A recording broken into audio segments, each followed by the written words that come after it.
Channel. Last video में आप लोगों को बताया था कि शॉर्ट आंसर्स कौन से हैं और लॉन्ग आंसर्स कौन से हैं जो कि 2 चैप्टर के लिहाज से हमारे इंपॉर्टेंट है। इस वीडियो में आप लोगों को बता रही हूँ मैं कि इसमें आप लोगों के जो शॉर्ट आंसर्स हैं जो मैंने आप लोगों को लिखवाए थे, नोट डाउन करवाए थे, वो आप लोगों ने उम्मीद कर लिए होंगे। लेकिन आप लोगों ने अगर नहीं किए तो वो नोट कर लीजिए, वो वीडियो पहले देखिए, उसको जाके नोट करिए और फिर इस आंसर्स में इसमें बताऊँगी कि जो क्वेश्चन मैंने आप लोगों को बताए थे वो आंसर्स बुक में कहाँ है। प्लम पुडिंग थ्योरी के बारे में मैंने आप लोगों को बताया था। प्लम पुडिंग थ्योरी कहाँ है? प्लम पुडिंग थ्योरी हमारे पास है पेज नंबर 28। उसमें हमारे पास है ना प्लम पुडिंग थ्योरी के बारे में बताया गया है, प्रोटॉन, इलेक्ट्रॉन और न्यूट्रॉन जो बेस्ड होती है थॉमसन इफेक्ट के ऊपर। थॉमसन ने बताया था प्लम पुडिंग थ्योरी के बारे में, उसने पोस्टुलेट्स दिए थे कि एटम क्या है। एटम एक पॉजिटिवली चार्ज है, टाइनी नेगेटिव पार्टिकल्स होते हैं उसके अंदर। टाइनी नेगेटिवली पार्टिकल्स क्या है? वो इलेक्ट्रॉन्स, वो प्रोटॉन्स जो उसके अंदर होते हैं वो एटम कहलाते हैं। उसको हम कहते हैं प्लम पुडिंग थ्योरी। ठीक है, प्लम पुडिंग थ्योरी हमारे पास ये सवाल हो गया, एक सवाल तो हमारे पास क्लियर हो गया। देन उसके बाद है अगला क्वेश्चन मैंने आप लोगों को बताया था कि according to the Dalton atom is invisible, dense, hard and sphere, justify करें।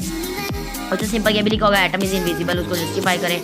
तो ये हम पहला पैराग्राफ है 28 पेज पे, हमने पूरा का पूरा पैराग्राफ नहीं लिखना है इसमें, हमने सिर्फ और सिर्फ लिखना है कि according to the Dalton an atom is an invisible, hard, dense and sphere because atom of the same element are alike, they combine in different ways to form compound. Simple, यहाँ तक हमारा जो है ना सवाल कंप्लीट हो गया। ये 2 नंबर का क्वेश्चन है, ये आया कंप्लीट, ये लिख देंगे आप लोग तो आप लोगों के नंबर पक्के हैं 2। ठीक है, फिर आ गया हमारे पास प्रॉपर्टीज ऑफ न्यूट्रॉन। जो हमारे पास प्रॉपर्टीज़ है ना न्यूट्रॉन की, वो हमारे पास लिखी हुई है पेज नंबर 30 पे। प्रॉपर्टीज़ ऑफ न्यूट्रॉन, इधर एक क्वेश्चन बनाई हुई है, रिएक्शन करवा के प्रॉपर्टीज़ ऑफ न्यूट्रॉन लिखना है। प्रॉपर्टीज़ ऑफ न्यूट्रॉन है neutron carry no charge, they are neutral, they are highly penetrating and mass of these particle were nearly equal to that of proton. Proton का जो है ना मास वो इक्वल होता है न्यूट्रॉन के, ये एमसीक्यूज में भी पूछा जा सकता है। ठीक है, इसमें 2 हमारे पास पूछी आएंगी कि 2 प्रॉपर्टीज़ जो है ना लिखते हैं इसकी। आमतौर पर 2 ही पूछी जाती हैं, 2 ही आ सकती हैं, उम्मीद है 2 ही आएंगी, इस बार भी 2 ही प्रॉपर्टीज़ आएंगी इसके लिए हमारे पास। देन उसके बाद अगर आप लोग ये 2 लिख देंगे ना कंप्लीट, कोई सी भी अच्छे तरीके से याद कर लें, 2 अगर आप लोग लिख देंगे ना तो आप लोगों के 2 नंबर पक्के हैं। उसके बाद है हमारा question Bohr and Rutherford atomic theory का के दरमियान डिफरेंस। ये हमारे पास पेज नंबर 34 है। रदरफोर्ड एटॉमिक थ्योरी और बोहर एटॉमिक थ्योरी के दरमियान जो डिफरेंस है ना, मैंने आप लोगों को बताया था 5 लिखे हुए हैं।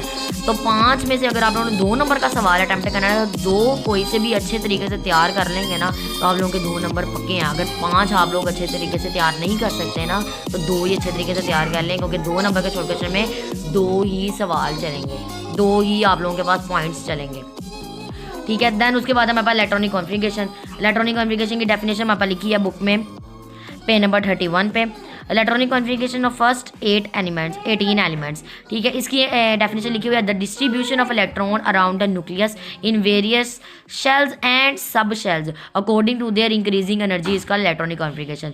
इसके बारे में है कि इलेक्ट्रॉन का डिस्ट्रीब्यूट होना उनके शेल में और सब शेल्स के अंदर, साथ साथ उनकी एनर्जी को भी बढ़ाना हमारे पास इलेक्ट्रॉनिक कॉन्फ़िगरेशन कहलाता है।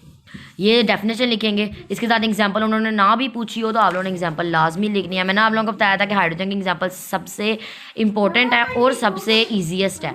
1s1 सिंपल आप लोग ये लिख देना। हीलियम की लिखना चाहते हैं 1s2 लिख दें ना। इतने ज़्यादा एलिमेंट्स की तरफ जाएंगे, जितने ज़्यादा बड़े एलिमेंट की तरफ जाएंगे ना उतनी ही आप लोगों की डिडक्शन भी होगी मार्क्स की और आप लोगों को भूल भी सकता है। फर्स्ट एलिमेंट जो है हाइड्रोजन है और सेकेंड हीलियम है, इन दोनों के अगर आप लोग लिख देंगे तो 2 मार्क्स आपके पक्के हैं। अगला है हमारे पास टेबल ऑफ इलेक्ट्रॉनिक कॉन्फ़िगरेशन और आइसोटोप्स। ये है हमारे पास आइसोटोप का टेबल जो हमारे पास है पेज नंबर 39 पे।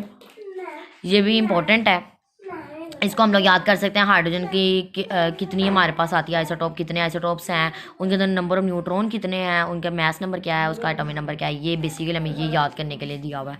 आइसोटोप हमें पता है हाइड्रोजन के 3 होते हैं, याद किया ना, प्रोटियम, ड्यूट्रियम एंड ट्रीटियम।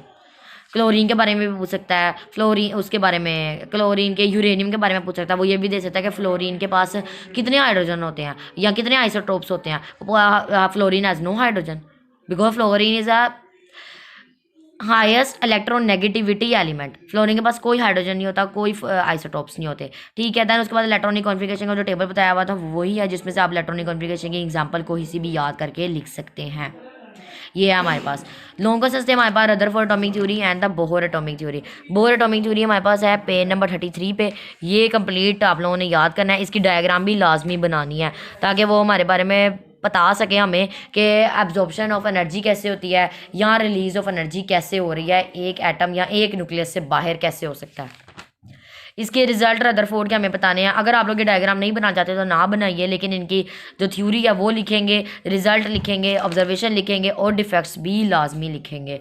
ये है पेज नंबर 31 और 32 पे। इसको अच्छे तरीके से तैयार कर लें। ये आप लोगों का गैस पेपर है, 100% गैस पेपर है फ्रॉम चैप्टर नंबर 2 में से। और चैप्टर नंबर 2 में से आप लोगों का एक लॉन्ग मस्ट है, 2 शॉर्ट एंड 2 MCQs मस्ट है। इसको अच्छे तरीके से तैयार कर लेना है। ओके, अल्लाह हाफिज़।